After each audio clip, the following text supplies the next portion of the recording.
One of the first things I want to talk about is the secret shooting. Secret Service shot a man.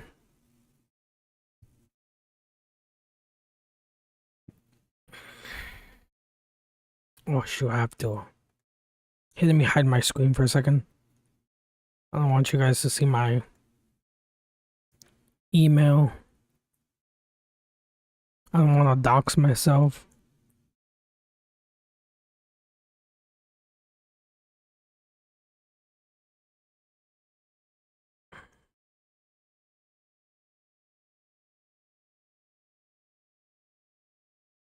Yeah, I don't want to dox myself.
The point is to open up options for bringing all your files with you on one drive without a tether. But who actually needs that kind of freedom? How much storage space are we talking? And is there more to the story for how you can use these drives? Well, thanks to Seagate for sponsoring this video, we're going to tell you a thing or two about the Seagate One Touch Desktop and the FireCuda X Vault right here, right now on Robotech. Sorry, but I'm looking at my OBS. Well, and we are also now, joining us now by phone is Chief Congressional Correspondent Chad Pergram.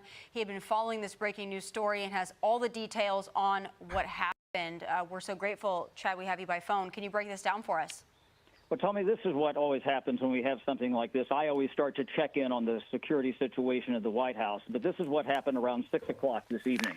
I'm told that a gunman came up near the White House on the west side, what is described to me as Gate 17. This is kind of near 14th Street on the west side of the White House, and came up and brandished some sort of a pistol. We don't know what type of pistol it was, but he then fired toward the White House 3 times. And the United States Secret Service, they returned fire. We don't know how many shots that they got off, and they apparently took the gunman down. Now, sometime in this gunfire exchange, a civilian on the street was struck by this gunfire, and we do not know the condition of that person right now. But the important thing to know is that the gunman who came up with the pistol and was taken down by the Secret Service, and we don't know his condition right now, but he never got inside the perimeter of the White House. And this is according to a senior administration official with direct knowledge of what went down at the White House this afternoon. This was right around 6 o'clock Eastern time. So, Chad, so if I'm hearing what you said correctly, this was somebody who was just firing in the direction of the White House? It was something that the Secret Service obviously perceived as a threat. Obviously, we're told that gunfire apparently was directed toward the White House. If you get toward the west side of the White House, and we're trying to figure out precisely where this was, you have the old executive office building now called the Eisenhower Executive Office Building, which is kind of a big complex if you're working from west to east toward the White House. So we know that he was firing in the direction of the White House, and this is the preliminary report from someone who's very senior and would have direct knowledge of this information. Again, a lot of people in town. There was one source that had questioned me earlier, even before we had this information. There's a lot of motorcyclists in town for the Memorial Day events. They always come for this time, and people thought it might have been motorcycles backfiring or something like that. There's quite a cacophony of that. But this is clearly someone who came up and was firing at the direction of the White House. And the president, of course, is at the White House today. Hey, Chad, Kevin here. If I could just get you to break down again, based on what you've heard, this person was taken down. Does that mean they have been neutralized, or do you think they were they sort of made physical contact with this person? I'm just trying to get some clarity there. I was told that they were shot because the Secret Service returned fire against this individual. Gotcha. And have you heard from any cabinet secretaries or any other high-level officials about what's happening? Yeah. This is all we've got right now. It's Memorial Day weekend. People are spread to the 4 winds, and the reason I always jump in on this is that I used to cover local government, and the best stories about the county. I'm probably not going to be live for long because I have to so when you cover Congress and something's go eventually to do some errands Marion, also checking to make sure there wasn't just wanted to go live on my laptop as well, and this led me down this road here. Now, again, to reiterate to our audience, this is what we have at this point. This is very preliminary and fragmentary. So around 6 o'clock Eastern time this afternoon, you had a gunman who came up near what is known at the Capitol as Gate 17. This is the outer perimeter around the White House. It's a rainy day in Washington. I was downtown today. Not as many people in downtown Washington as you would typically have on a Memorial Day weekend, simply because of all the weather. Very, very chilly for this time of year. I shouldn't have done the StreamYard thing. I could have saved the thing. Started to fire in the direction of the I could have saved my. He got off at least 3 shots, we're told.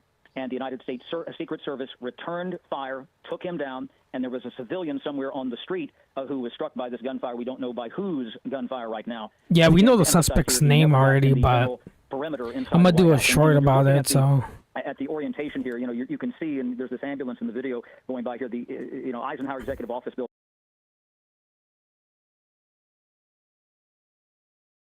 I'm gonna actually go use the restroom. I'll be back. I'm gonna mute my mic and I'm gonna go use the restroom.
I found something in the store.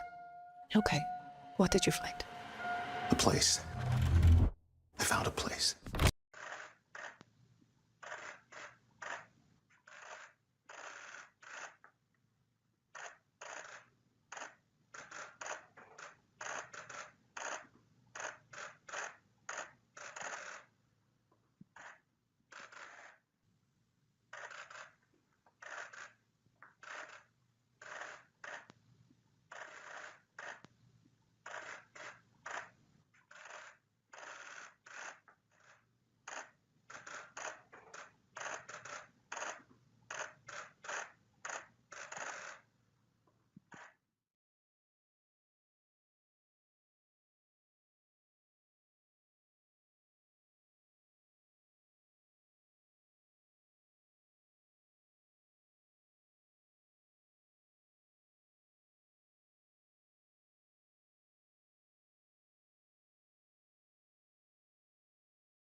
Right now on Fox 5 News at 10, breaking news right outside of the White House. The Secret Service says a suspect is dead after approaching a White House checkpoint with a weapon. Law enforcement also reporting that a bystander was shot and is in critical condition. The president was inside the White House at the time, but remains safe and unharmed. And new at this hour, Fox News Digital is now just reporting a suspect identity. Let's get right out live to our Regina Ureta near the scene now with everything we know tonight. Regina, what can you tell us?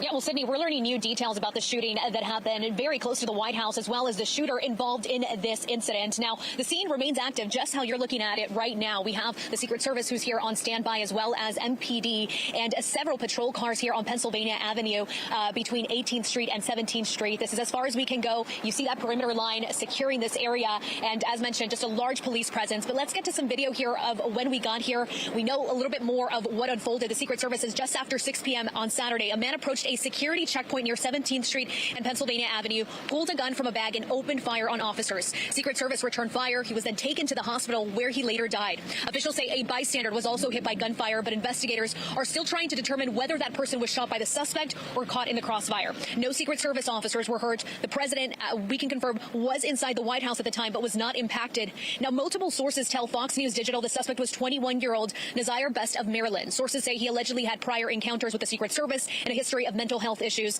And Sydney, I do want to mention journalists were also working in the area at the time. They heard the gunshots and were told to take cover. Again, this happened during Memorial Day weekend in an area packed with tourists, residents, and visitors walking through downtown D.C. We actually spoke with people who were near the area. Couple of ambulance just everywhere, going reach.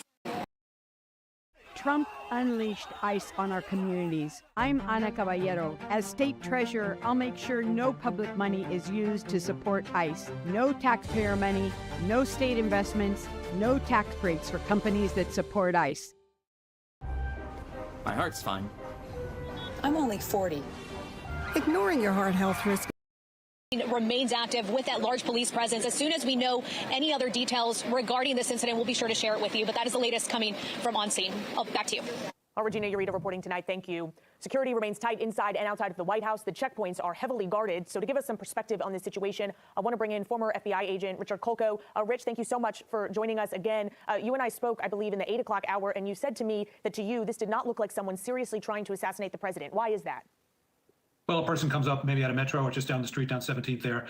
He's carrying a messenger bag, kind of an over-the-shoulder bag, I believe, reaches in there and pulls out a handgun.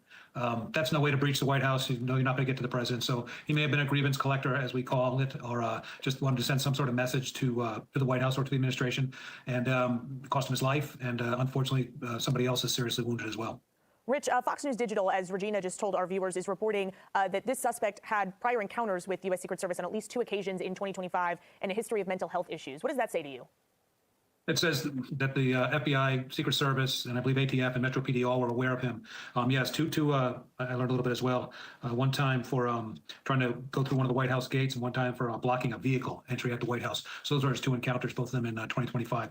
21 years old. It appears that earlier reporting was that he had fired 3 rounds. Reporting I'm hearing now from law enforcement is it was significantly more. Still haven't identified the weapon he was carrying, but it was more than the 3 rounds. In your experience, when you have an investigation like this that involves so many agencies, who here takes the lead? How does that work?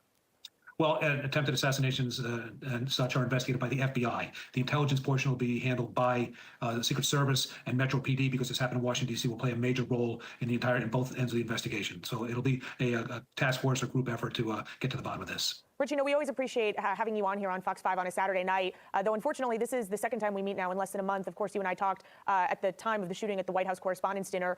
Such significant and violent events so close together. I know you worked in law enforcement for many decades. I just wonder what that signals to you about where we're at right now. Well, don't forget multiple assassination attempts on President Trump as well, both as a candidate and as president. So this nonstop political violence, you will hear from both sides of the aisle that this has to stop, and that is correct.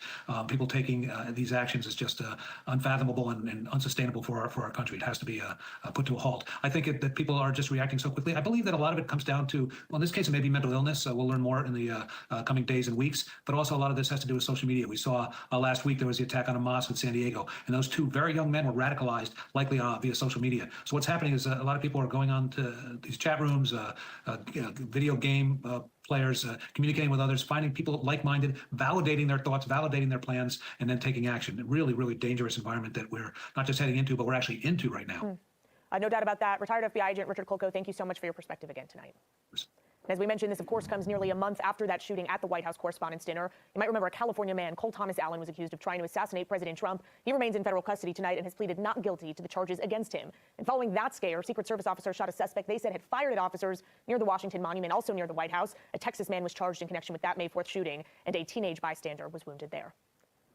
All right, we're going to switch gears now for you and take a look at your forecast. Ms. Jen Delgado is here now. I think we're having there we go. Took us a technical moment.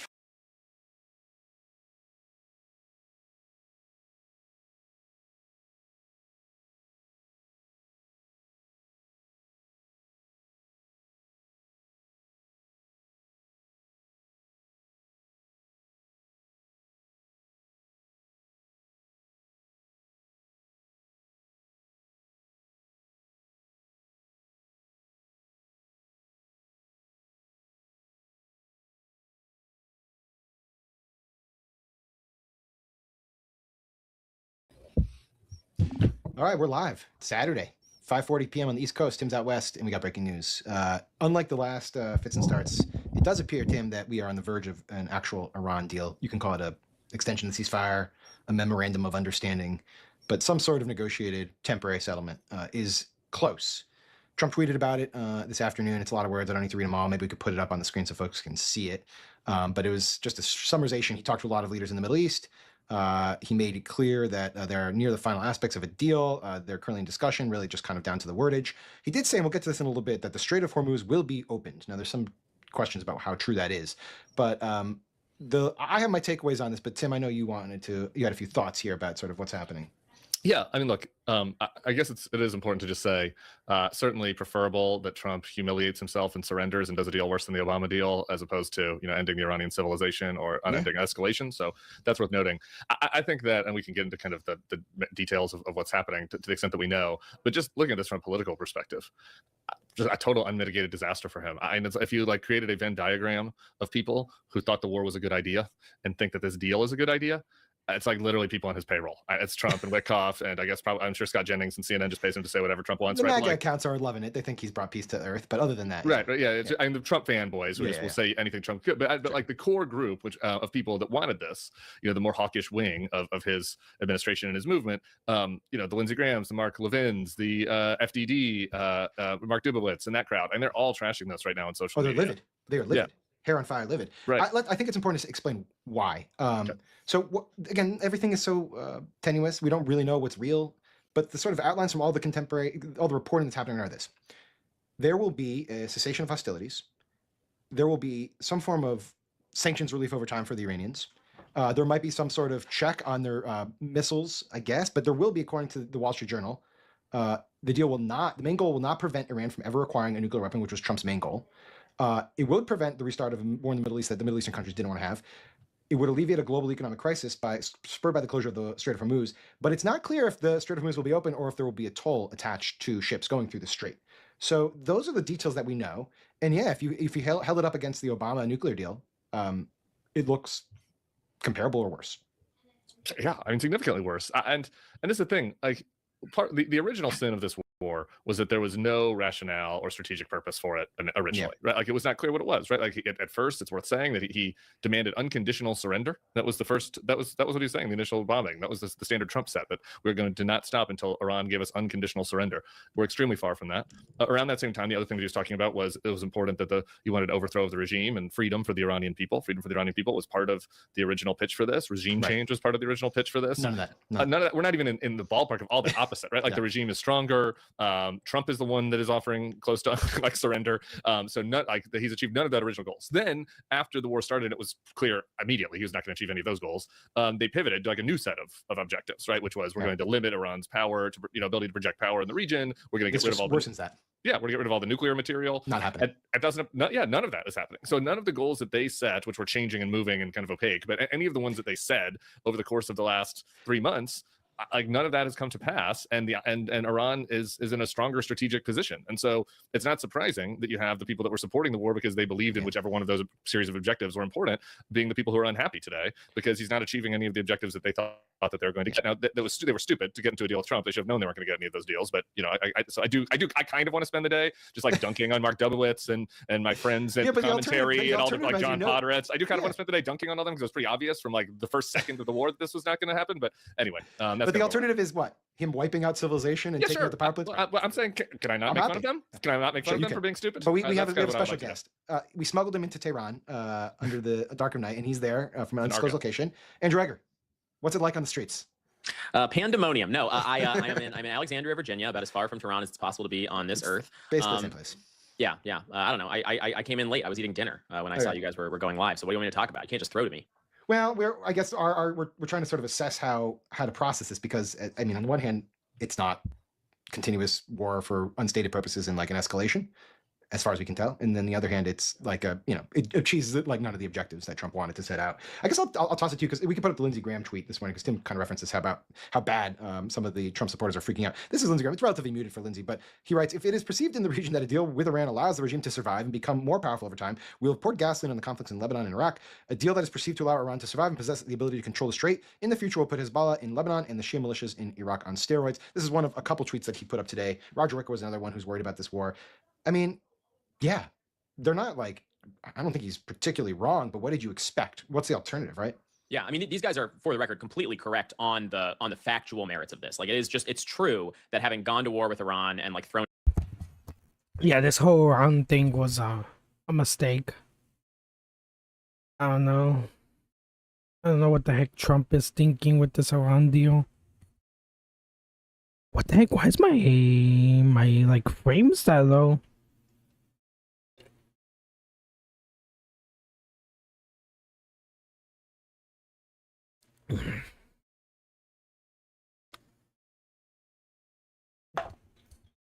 Let me check something.